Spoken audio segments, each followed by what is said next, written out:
ফেটে পড়ছিল। সেখান থেকে আমরা পজিটিভ একটা মেসেজ নিয়ে যুব সমাজের ভিতরে হাজির হয়েছিলাম যে আমরা খেলাধুলার মাধ্যম দিয়ে যুব সমাজকে সঠিক পথে নিয়ে আসার একটা চেষ্টা। মানে লেখাপড়ার পাশাপাশি খেলাধুলা না থাকলে মানুষের বিনোদন, সুস্থ বিনোদনের চর্চা না থাকলে মানুষ নেশার দিকে ঝুঁকে যায়। তা নেশার থেকে ঝুঁকে এসে মাদক থেকে দূরে থেকে তারা যাতে খেলাধুলার প্রতি আকৃষ্ট হয়, সেই উদ্দেশ্যে আমাদের এই মাদক বিরোধী এই ব্যাডমিন্টন টুর্নামেন্টের আয়োজন। আজকের এই টুর্নামেন্টের মূল প্রতিপাদ্য বা স্লোগানটা কি আছে? স্লোগানটা হলো ক্রীড়াই শক্তি, ক্রীড়াই বল, মাদক ছেড়ে খেলতে চল, এসব নেশা ছেড়ে কলম ধরি, মাদক মুক্ত সমাজ গড়ি।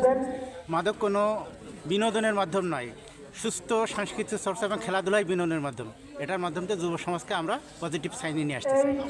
আচ্ছা, জেলা ক্রীড়া অফিসার, আপনার কাছে জানতে চাইব আজকের যে আয়োজন, এই আয়োজনে আপনারা কিভাবে যুবকদেরকে সম্পৃক্ত করলেন এবং পুরো আয়োজন আমরা জানি মাদকদ্রব্য নিয়ন্ত্রণ অধিদপ্তরের পক্ষ থেকে হচ্ছে, তাদের সাথে আপনাদের সহযোগিতার বিষয়টা কেমন ছিল আজকে?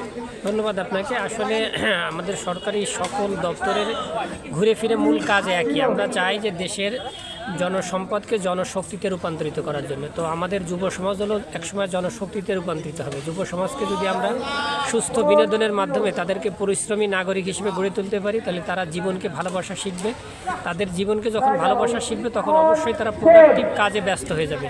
সকল প্রকারের খারাপ কাজ, সমাজে যে সকল কাজগুলোকে আমরা খারাপ হিসেবে দেখি, টিজিং, মাদক, বাল্যবিবাহ সহ সকল প্রকার অসামাজিক কর্মকাণ্ড থেকে বিরত থেকে তারা খেলাধুলা, তারপরে সাংস্কৃতিক চর্চা, আবৃত্তি এই জাতীয় বিষয়কে